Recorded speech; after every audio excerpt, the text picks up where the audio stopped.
Hello everyone and welcome you all to my channel पढ़ लो। तो चलिए जेईई मेन 2025 के क्वेश्चंस की बात हम कर ही लेते हैं। ये सीक्वेंस एंड सीरीज में पूछा हुआ सवाल है और सीक्वेंस एंड सीरीज के क्वेश्चन आप डेफिनेटली बना लोगे अगर सारे पीवाईक्यूज वन बाय वन देखोगे तो। चैनल पे जाओ, प्लेलिस्ट बनी हुई है, बहुत सारे क्वेश्चंस, ऑलमोस्ट 45 प्लस क्वेश्चंस हमने सीक्वेंस एंड सीरीज के डाल दिए हैं। देखो आपकी सीक्वेंस एंड सीरीज की पूरी प्रैक्टिस हो जाएगी, किस तरीके से पेपर में क्वेश्चन आता है, आपसे बनता है कि नहीं, सब आपको पता चल जाएगा। अप्रैल शिफ्ट की तैयारी कर रहे हो तो बस और कुछ करने की जरूरत नहीं है, सिर्फ ये पीवाईक्यूज कर लो। कंटिन्यूसली हमारे चैनल पे आते जाएंगे, तो बस ये देखते जाओ, दोस्तों में शेयर करो और कुछ डाउट है तो आप पूछ सकते हो, मोस्ट वेलकम। तो आज बात करते हैं 28 जनवरी शिफ्ट 2 में ये पूछा हुआ सवाल है। देखो, consider an AP of positive integer whose sum of first 3 term is 54 and the sum of first 20 term lies between 1600 and 1800 then its 11 term is. देखो मैंने बताया भाई सीक्वेंस एंड सीरीज के क्वेश्चंस बनाने हैं तो सबसे पहले डेटा जो गिवन है वो तो समझ लो, पहले वो लिख लो। तो सबसे पहले बात करेंगे सम ऑफ फर्स्ट 3 टर्म, मतलब S3 दिया हुआ है 54। इन सब से क्या है, कुछ इक्वेशंस बनेगी जो आपकी मदद होगी, है ना। आगे S3 मतलब ये हो जाएगा हमारा 3/2 into 2a plus 2d is equals to 54। ठीक, यहां से मैं कैंसिल कर सकता हूं यार, इसको बिल्कुल कर सकता हूं। तो ये बन जाएगा 2 भी कैंसिल हो जाएगा, तो a प्लस डी की वैल्यू 18 आ गई। इक्वेशन 1 डाल के छोड़ देते हैं, इतना समझ में आ गया। आगे बढ़ते हैं, बोलता है सम ऑफ 20 टर्म, मतलब S20 जो है वो लाइज बिटवीन 1600 एंड 1800, मतलब 1600 से बड़ा होना चाहिए और 1800 से छोटा होना चाहिए। कंडीशन दे दी गई है, तो इस कंडीशन से कुछ ना कुछ तो निकलेगा, बिल्कुल निकलेगा। देखते हैं, 20/2 मतलब n/2, ठीक है। 2a plus 19d is less than 1800, तो सिंप्लीफाई कर देते हैं, ये हो गया 10।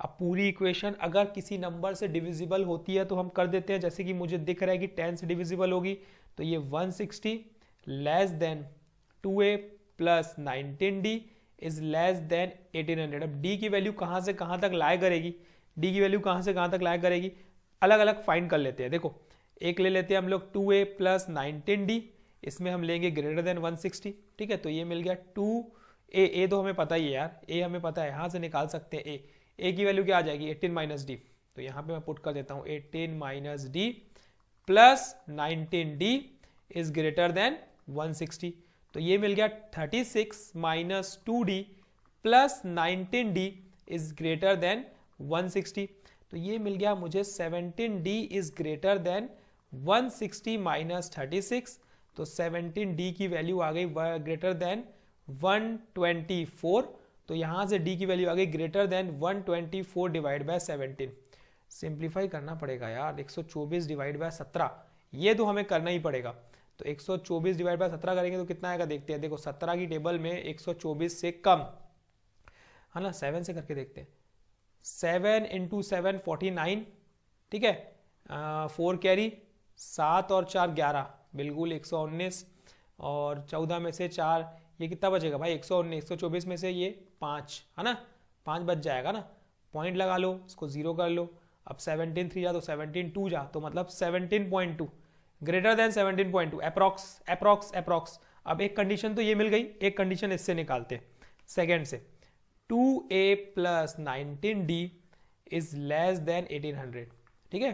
तो ये वैल्यू मिली 2 इंटू ए, मुझे पता है कितना है भाई 18 माइनस डी, तो 18 minus D plus 19d is less than 1800, तो again 36 minus 2d plus 19d is less than 1800।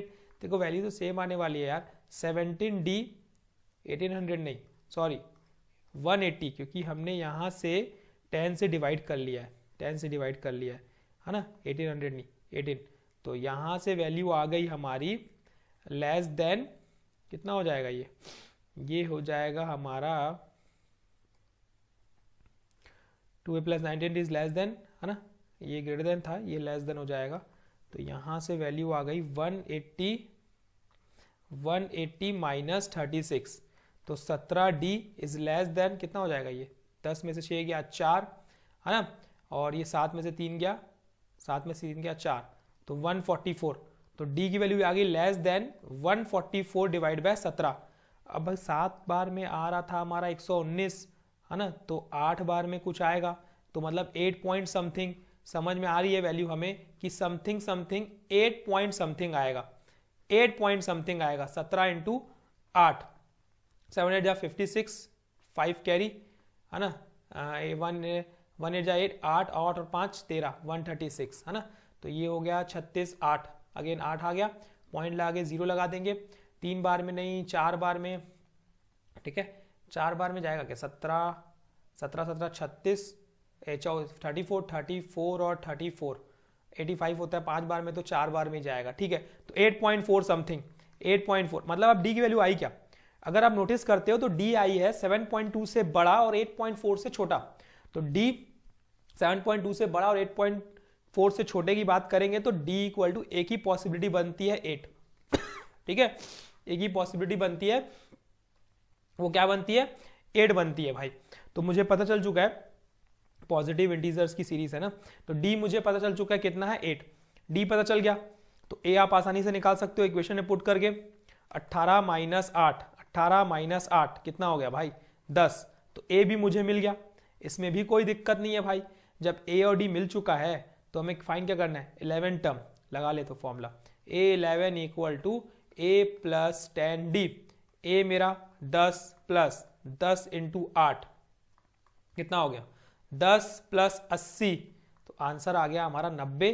तो 11 टर्म इज 90। ऑप्शन चेक करते हैं पहले है कि नहीं। Option yes, A is a correct answer of this question.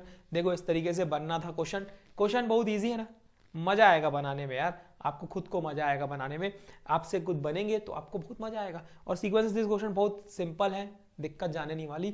कोई भी कंफ्यूजन होता है तो you can ask in comment section, मैं आपका डाउट डेफिनेटली क्लियर करूंगा। All the best, keep practising, फिर मिलेंगे हम एक और नए मजेदार क्वेश्चन के साथ। तब तक के लिए भाई वीडियो पे बने रहो, चैनल्स पे बने रहो हमारे, कंटिन्यूअसली कुछ ना कुछ आपको मैथमेटिक्स से रिलेटेड चीजें मिलती रहेंगी। Thank you and keep practising.